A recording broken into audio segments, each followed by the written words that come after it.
Hello friends, welcome to my YouTube channel. और आज की वीडियो में हम पढ़ने वाले हैं पृथ्वी की आंतरिक संरचना के बारे में, यानी कि internal structure of the earth. Internal structure of the अर्थ को समझने के लिए हमें पहले समझना पड़ेगा कि अर्थ जो है, जब इसकी गहराई में जाया जाएगा, दिस इज़ अवर अर्थ, अगर अब इसे खोदना शुरू करें और गहराई में जाएं, क्या सारी ही ये मिट्टी है जिस पर हम रह रहे हैं? ऐसा नहीं है। हमारी जो अर्थ है वो डिफरेंट लेयर्स से बनी हुई है। ठीक है, जिस तरह से अनियन को कट किया जाता है उसकी डिफरेंट लेयर्स निकलती हैं, इसी तरह से अगर धरती को काटा जाए, जस्ट इमेजिन, कट किया जाए तो अर्थ कैसी दिखेगी? लेयर्स में दिखेगी। और अगर अर्थ की लेयर्स पूछी जाए कितनी हैं, तो there are 3 main layers of the earth. Earth की 3 मेन लेयर्स हैं, जिसमें से क्रस्ट पहली लेयर है, जिसे हिंदी में पृथ्वी की पपड़ी या भूपर्पटी कहा जाता है।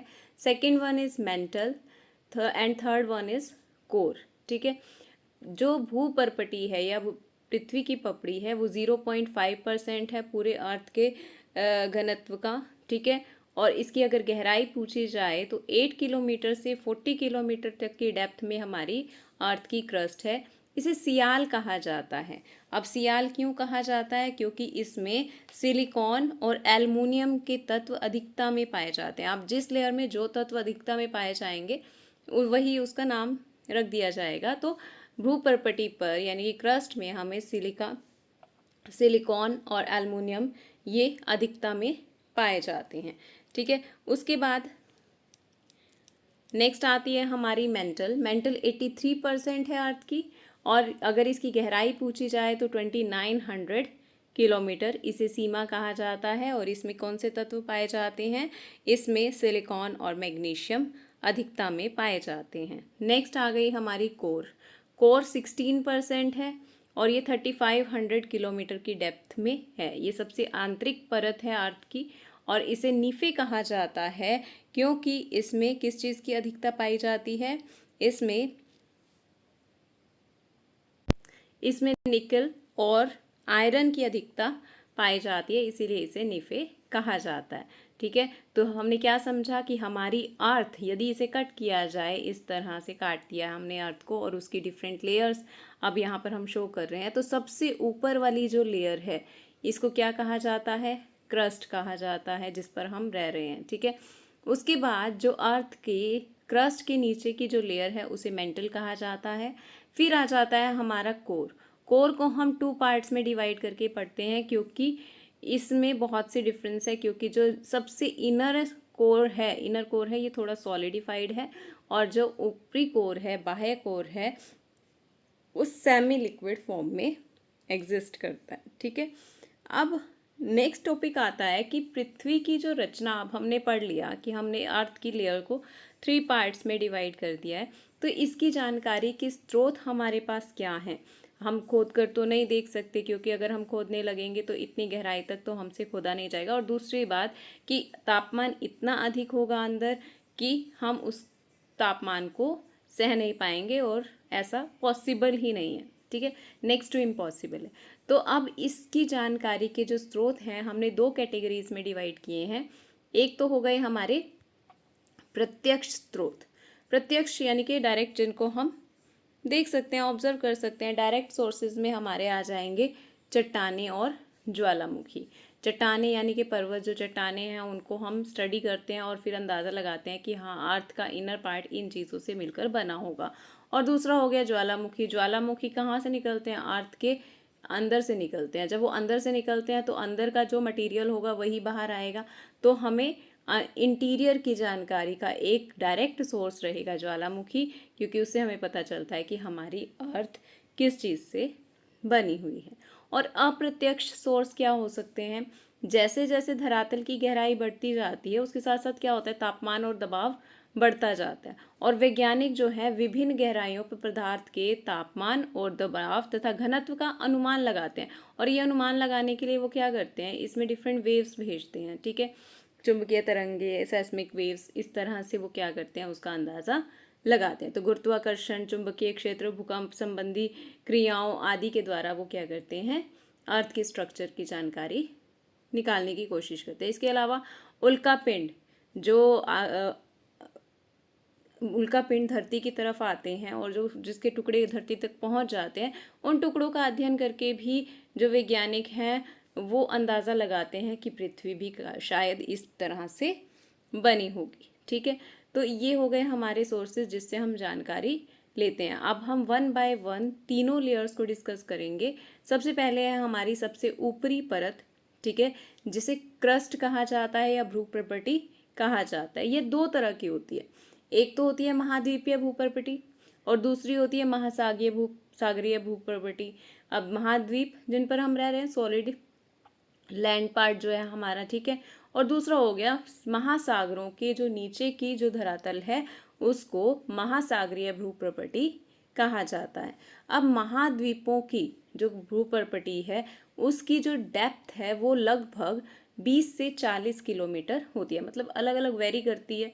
ठीक है, जहाँ माउंटेन्स होंगे वहाँ डेप्थ ज़्यादा हो जाएगी, जहाँ पर प्लेन एरियाज होंगे वहाँ डेप्थ कम हो जाएगी, तो ये वेरी करती है प्लेस टू प्लेस। उसके बाद आता है समुद्र तल के में जो गहराई रहेगी वो कम रहेगी, क्योंकि आधा तो समुद्र का पानी वो गहराई हो गई उतनी, तो 5 से 8 किलोमीटर तक की मोटी परत होती है जब हम समुद्र तल से स्टडी करते हैं। ठीक है, अब यहाँ पर किस चीज़ की मात्रा अधिक होती है, हमने अभी पढ़ा था सिलिका और एल्युमिनियम की मात्रा अधिक होती है, इसलिए इसे क्या कहा जाता है, सियाल कहा जाता है।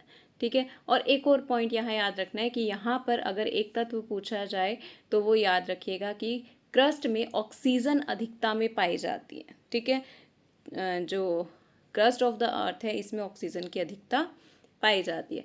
ठीक है, नेक्स्ट इज महाद्वीपीय पपड़ी पृथ्वी का 41% भाग है और महासागरीय पपड़ी पृथ्वी का 59% भाग है। हमने दो पार्ट्स में डिवाइड किया, महाद्वीपीय भूप्रपटी और महासागरीय भूप्रपटी। ठीक है, तो 41% जो है वो महाद्वीपीय है और 59 रिमेनिंग जो 59% बचा वो क्या है, महासागरीय भूप्रपटी है। ठीक है, इसके अलावा अब मैंने कहा कि जो महाद्वीपीय भूप्रपटी है वो ज़्यादा गहरी है और महासागरीय वो क्या है, कम गहरी है। अब यहाँ पर एक और पॉइंट याद रखना है कि दक्षिण अफ्रीका की जो सोने की खानें हैं वो 3 से 4 किलोमीटर तक ही गहरी है, उसके बाद तो टेम्परेचर इतना अधिक हो जाता है कि इससे ज़्यादा खान खोदने की पॉसिबिलिटी ख़त्म हो जाती है। ठीक है, तो सबसे गहरी जो खान खोदी गई हैं वो 3 से 4 किलोमीटर तक की हैं, दक्षिण अफ्रीका की सोने की खानें। और ड्रिल करके जो ड्रिल की जाती है, जैसे पेट्रोलियम निकाला जाता है ड्रिल करके, तो आर्कटिक महासागर के कोला क्षेत्र में 12 किलोमीटर गहरा ड्रिल या प्रवेधन किया गया है। तो सबसे बड़ा प्रवेधन, सबसे गहरा प्रवेधन या सबसे गहरी ड्रिल आर्कटिक महासागर के कोला क्षेत्र में 12 किलोमीटर गहरी है। ठीक है, क्रस्ट और मेंटल की जो ऊपरी परत है वो एक चट्टानी क्षेत्र बनाती है जिसे लिथोस्फीयर कहते हैं। अब हमने क्या पढ़ा कि सबसे पहले ऊपर क्रस्ट है, क्रस्ट से नीचे मेंटल है, तो मेंटल की जो ऊपरी लेयर है और अर्थ की क्रस्ट, ये पूरा मिलकर क्या बना रहे हैं, एक लैंड एरिया बना रहे हैं जिसको हमने क्या नाम दे दिया, लिथोस्फीयर का नाम दे दिया है। हमारी अगली लेयर होती है मेंटल। ठीक है, मेंटल कैसी है, अर्ध ठोस, मेंटल को अर्ध ठोस माना जाता है, यानी कि सेमी लिक्विड है। ठीक है तो लिक्विड बट सेमी लिक्विड है, मतलब गाढ़ा तरल होता है यहाँ पर। ठीक है, तो जिसमें बहता हुआ लोहा, मैग्नीशियम, सिलिकॉन इसी परत में बनते हैं। ठीक है, कोर की तरह मेंटल भी परतों के संयोजन, क्रस्ट की तरह मेंटल भी परतों के संयोजन से बना है, यानी कि मेंटल के भी डिफरेंट लेयर्स हैं। जैसे हमने क्या पढ़ा था कि कोर की दो लेयर्स हैं, इनर कोर और आउटर कोर, इसी तरह से मेंटल भी जो है वो लेयर्स से मिलकर बना है। अगर मेंटल की लेयरिंग की जाए तो जो सबसे पहली लेयर होगी उसको क्या बोला जाएगा, एस्थेनोस्फीयर। ये ऐसा लिक्विड एरिया होता है जिसके ऊपर क्या होता है, ये सब मैग्मा होता है। ठीक है, एस्थेनोस्फीयर में क्या होता है, मैग्मा होता है, और यही मैग्मा जब ज्वालामुखी विस्फोट होता है तो यही मैग्मा अर्थ से बाहर की तरफ निकलता है। तो first layer of mental will be asthenosphere. ठीक है, फिर उसके बाद मेंटल को टू पार्ट्स में, जैसे कोर को टू पार्ट्स में डिवाइड करते हैं उसी तरह से मेंटल को भी सेंट्रल मेंटल, ठीक है, सेंट्रल और इनर मेंटल। ठीक है, निचला मेंटल या सेंट्रल मेंटल। तो 3 लेयर्स हो गई किसकी, मेंटल की। जो सबसे ऊपरी लेयर होती है यानी कि क्रस्ट के बाद जो लेयर आती है मेंटल की, उसको एस्थोनोस्फियर बोला जाता है।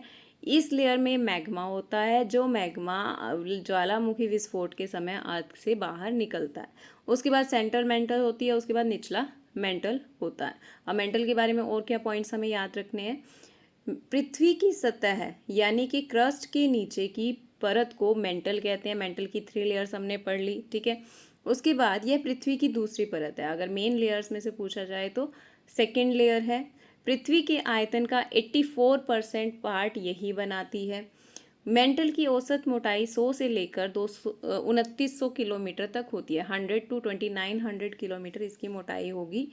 इसमें सिलिका और मैग्नीशियम तत्व प्रमुख होते हैं। इसे सीमा के नाम से भी जाना जाता है। और एस्थोनोस्फियर मेंटल का वह पार्ट होता है जिसके ऊपर पृथ्वी की प्लेटें प्रवाहित होती हैं और गतिमान करता है। यानी कि अब हमने क्या पढ़ा हुआ है कि अर्थ जो है डिफरेंट प्लेट्स से मिलकर बनी है, टेक्टोनिक प्लेट्स जो खिसक रही हैं धीरे धीरे। तो वो किसके ऊपर तैर रही हैं, तो वो एस्थोनोस्फियर के ऊपर तैर रही हैं। और एस्थोनोस्फियर में ही मैग्मा होता है जो लावा के रूप में बाहर निकलता है, ठीक है। एक बार फिर से मेंटल को रिवाइज करते हैं। यह अर्ध ठोस होती है। इसमें पिघला हुआ लोहा, मैग्नीशियम और सिलिकॉन इस परत में होते हैं। ये 3 लेयर से बनी हुई है, एस्थोनोस्फियर, सेंट्रल मेंटल और निचला मेंटल। ये सेकेंड लेयर है अर्थ की।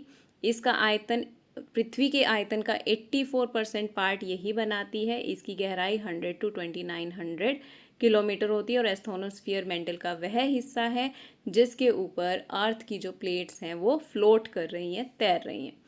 अब उसके बाद आ गया हमारा core of the earth. Core पृथ्वी की सबसे भीतरी परत है। सबसे अंदर वाली परत कौन सी है, कोर है, ठीक है।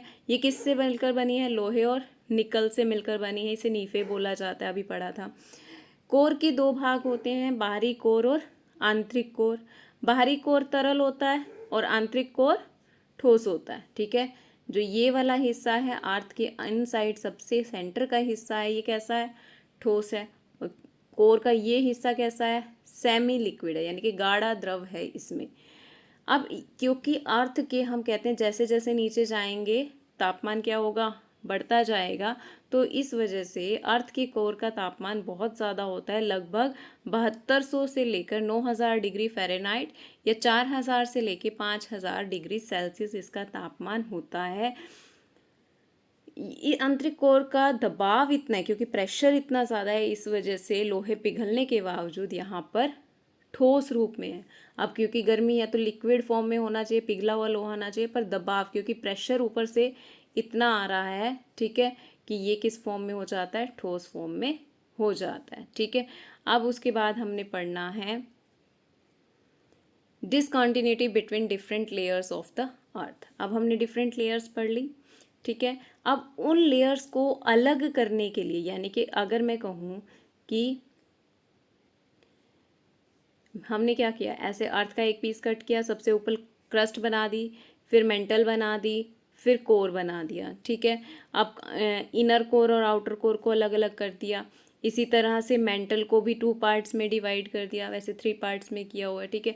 3 पार्ट्स में जो डिवाइड किया हुआ है, अब इन सभी पार्ट्स को कोई ना कोई नाम दिया गया है, ठीक है। तो सबसे पहले है कॉनरॉड असंतता, असंतता डिसकॉन्टिन्यूटी, ठीक है। कॉनरॉड असंतता ये कहाँ होती है, सियाल और सीमा के बीच की जो लेयर होती है जहाँ एस्थोनोस्फियर होता है, ठीक है। और इस लेयर से, एस्थोनोस्फियर से ऊपर वाला हिस्सा लिथोस्फियर भी कहा जाता है, ठीक है। उसके बाद है मोहोरोविक असंतता। ये भूप्रपटी यानी कि क्रस्ट और मेंटल इसके बीच में पाया जाता है, ठीक है। उसके बाद रिपीटी असंतता, ये बाहरी मेंटल और आंतरिक मेंटल, क्योंकि हमने मेंटल को भी 2 पार्ट्स में डिवाइड किया था ना, एक इनर और आउटर, वैसे 3 में किया था, पर हाँ यहाँ इनर और आउटर की बात हो रही है। तो बाह्य और आंतरिक मेंटल के बीच की जो लेयर है उसको अलग करने का काम कौन सा कर रहा है, रिपीटी असंतता। उसके बाद आता है मेंटल और कोर के बीच, क्योंकि इम्पोर्टेंट अब मेन लेयर्स के बीच की हमारी इम्पोर्टेंट है। तो कोर और मेंटल के बीच का जो क्षेत्र रहेगा, जो बाउंड्री लाइन रहेगी, उसे गुटेनबर्ग असंतता कहते हैं, ठीक है। उसके बाद आ गई बाह्य कोर आंतरिक कोर, क्योंकि ये भी हमने दो पार्ट्स में किए। बाह्य कोर लिक्विड सेमी लिक्विड है और आंतरिक कोर क्या है, सॉलिड है। इसे लेहमैन असंतता कहते हैं। ठीक है, तो ये हो गए हमारे discontinuity between different layers of the earth. Conrad असंतता, मोहरोविक असंतता, रिपीटेड असंतता, गुटेनबर्ग और लेहमैन असंतता। ठीक है, तो ये कुछ पॉइंट्स थे इम्पॉर्टेंट जो हमने पृथ्वी के इंटीरियर से पढ़ने हैं। In our next video we will come back with another topic. Till then, thank you, have a nice day.